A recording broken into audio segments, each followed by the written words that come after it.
अब एक और टेबल पर मैं कॉफ़ी हाउस का, आज पूरा फुल है, कॉफ़ी हाउस है। मैंने आपको बताया, तो अब मैं एक दूसरी टेबल पे कुछ लोग बैठे हुए थे, तो मैंने सोचा यहाँ से आप लोग, आपका नाम क्या है? My name is H.S. Gupta. I am a retired senior superintendent engineer from CSIR and we are the regular comer here and we are. आप हिंदी बोलते हैं कि नहीं? हाँ बिल्कुल बिल्कुल हिंदी तो बोलते हम देख रहे हैं, आप तो दूसरी लाइन में चलेगा। हैं। मेरा नाम हरिशंकर। चलिए, वो नाम वाला हो गया। तो अब चर्चा की शुरुआत ये कि मौजूदा मैं आमतौर पर राजनीतिक विषयों पर या सामाजिक विषयों पर चर्चा करता रहता हूँ, लोगों की राय लेता हूँ। तो आज मैं ये कि उत्तर प्रदेश लोकसभा चुनाव के नतीजों के बाद भारतीय जनता पार्टी की एक बड़ी बैठक चुनाव के मंथन पर हो रही है।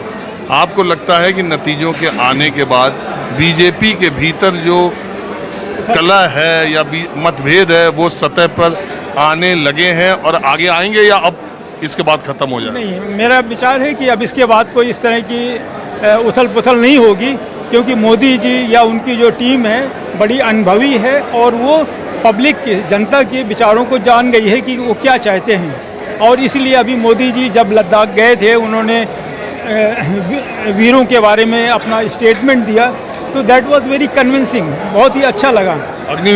अग्निवीर के बारे में जो उन्होंने अपना स्टेटमेंट दिया वो बड़ा कन्विंसिंग लगा व्यक्तिगत रूप से मुझे। तो मैं नहीं समझता हूँ कि आगे आने वाले समय में हो सकता है उत्तर प्रदेश में कुछ गलत फहमी की वजह से मौर्य जी या योगी जी या वहाँ के चौधरी जी हैं, उनके बीच कुछ विचारों में वो थी, विभिन्नता थी। मगर अब जैसे दिल्ली में मीटिंग हो रही है, तो उसके बाद मुझे लगता है कि इस बारे में समाधान हो जाना चाहिए और इसमें कोई वो नहीं होना चाहिए। अग्निवीर को लेके मतलब प्रधानमंत्री के बोलने के बाद आपको लग रहा है कि ये योजना सही है? बिल्कुल सही है, बहुत ही ज़्यादा ज़रूरत है। जैसा कि बताया कि अग्निवीर जो है भारत के लिए, आप इजराइल में देखिए, दूसरी कंट्रीज में देखिए, सभी लोगों को वहाँ ट्रेनिंग इसेंशियल है। तो मैं कहता हूँ भारतवर्ष में क्यों नहीं, भारतवर्ष में आप आगे वाले 25 साल के बाद देख रहे हैं क्या दुर्दशा होगी, तो उसके लिए बहुत जरूरी है कि अग्निवीर जैसे। भारत की आबादी आप जानते हैं, इतने लोगों को कंपलसरी मिलिट्री ट्रेनिंग देने के लिए क्या कितना इंफ्रास्ट्रक्चर की ज़रूरत होगी, कितने लोग होंगे। सबको अगर सेना में कंपलसरी कर दिया जाए, यहाँ की आबादी का कुछ हिसाब किताब है, जितना इजराइल में पूरी जनसंख्या है उतना तो हिंदुस्तान में एक पड़ोस में होगी। हाँ बिल्कुल, आपका कहने का बात। मेट्रो में चलते होंगे और रेलों में रोज।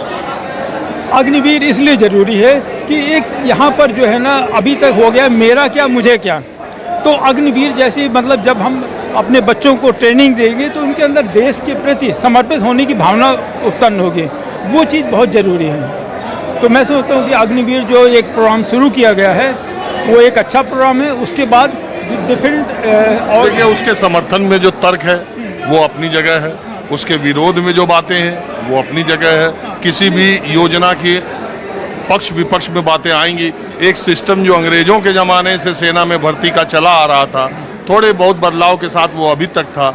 अभी एक नई व्यवस्था शुरू हुई है। 4 साल के बाद जब अग्निवीर रिटायर होंगे, कुछ एब्जॉर्ब किए जाएंगे, कुछ जो बाहर आएंगे 75%, उनको नौकरियां मिलती हैं नहीं मिलती हैं, स्टेटस क्या रहता है क्या नहीं रहता, मुझे लगता है तब तक इंतज़ार नहीं। देखिए, जब अग्निवीर ये तो दूसरे पक्ष वाले कह रहे हैं, विपक्ष वाले, कि जिस दिन हमारी सरकार आई उसी दिन इसको ख़त्म कर देंगे 24 घंटे। देखिए, वो तो खैर सभी जब चुनाव में अपना सपोर्ट प्राप्त करने के लिए लोग डिफरेंट तरह के वायदे करते हैं कि भाई मैं ये आ जाऊंगा, ये कर दूंगा। तो मतलब मैं नहीं समझता हूँ कि अग्निवीर किसी तरह से देश के अहित में है। आपके क्या विचार हैं? सर, ऐसा है, आपने पहला क्वेश्चन जो पूछा था उसी का जवाब दूंगा मैं। आपका इलेक्शंस के बाद नतीजे जो निकलने के बाद पार्टी में जो, मैं सोचता हूँ पार्टी में मंथन होना चाहिए। हाल ही में एक आरएसएस मोहन भगत ने एक स्टेटमेंट दिया था, हिंदुस्तान में कोई भी सुपरमैन नहीं है, हर एक अपने तरफ से हिंदुस्तान को बढ़ा दे रहे हैं, बढ़ाने के आगे बढ़ाने की अपना अपना योगदान दे रहे हैं। मैं ये मानता हूँ, ये कोई भी सुपरमैन नहीं है। बीजेपी में सो भी है, मोदी जी को मैं बधाई देता हूँ, अच्छा काम कर रहे हैं जो भी। पर ना पार्टी में जो है बाकी लोगों के जो भी मंत्री जो पहले बोलता है मोदी जी ने ये कहा, मोदी ने ये कहा, ये होना नहीं चाहिए।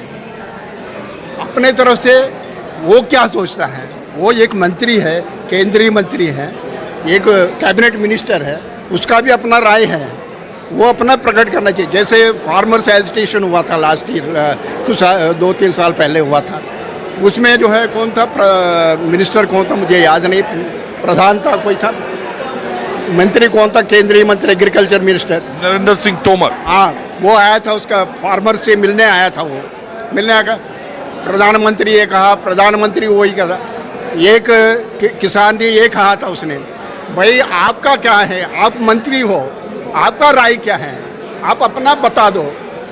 हम मानते हैं प्रधानमंत्री जो है नरेंद्र मोदी है, पर आपका क्या है, आप मंत्री हो। हमारे एक साइंस एंड टेक्नोलॉजी मिनिस्टर था, वो अब उसको निकाल दिया, उसका नहीं पहले का, वो दिल्ली से था, कौन, हर्षवर्धन जी। हर भाषण में वो कहता था प्रधानमंत्री जी नरेंद्र मोदी जी, नरेंद्र मोदी जी। भाई तुम मंत्री हो, एक केंद्रीय मंत्री हो, कैबिनेट मिनिस्टर हो, आप अपना वो कर लो। आप भी ऐसी बात कर रहे हैं। एक अकेला प्रधानमंत्री नरेंद्र मोदी के नाम से जो बीजेपी कहाँ थी और कहाँ पहुँच गई, एक आदमी के करिश्मे से, तब वो सुबह शाम नहीं होगा तो फिर सर ऐसा है, मंत्री आते रहे, पहले नेहरू जी थे, नेहरू के बारे में क्या होगा, वो लोग कैसे थे, मैं नेहरू की उसमें था मैं। हाँ नहीं वो बता देंगे आप, मेरा तात्पर्य नहीं बता पा रहा हूँ। एक मंत्री एक आदमी से नहीं होता है, वो आएगा, कोई और आएंगे। आप ये कह रहे हैं पार्टी बड़ी है, संगठन बड़ा है, सबको देश बड़ा है, देश बड़ा है, एक ही आदमी का इतना महिमा मंडन ठीक नहीं ना। यही मैं कहना चाहता हूँ, एक आदमी के ऊपर निर्भर, ठीक है बहुत अच्छा कर रहा है, पर आगे का भी जो है सेकंड अगर 2014 की जीत, 19 की जीत मोदी जी के वजह से हुई थी, तो 2024 में सीटें कम हुई हैं, तो वो भी उन्हीं की वजह से कम। नेक्स्ट इलेक्शन में सपोज से आपका जो है मोदी जी कहेंगे मैं तो संन्यास ले रहा हूँ, मैं नहीं आऊँगा, तब क्या होगा आप बता दो। सीट कम होने का जो रीज़न था ना,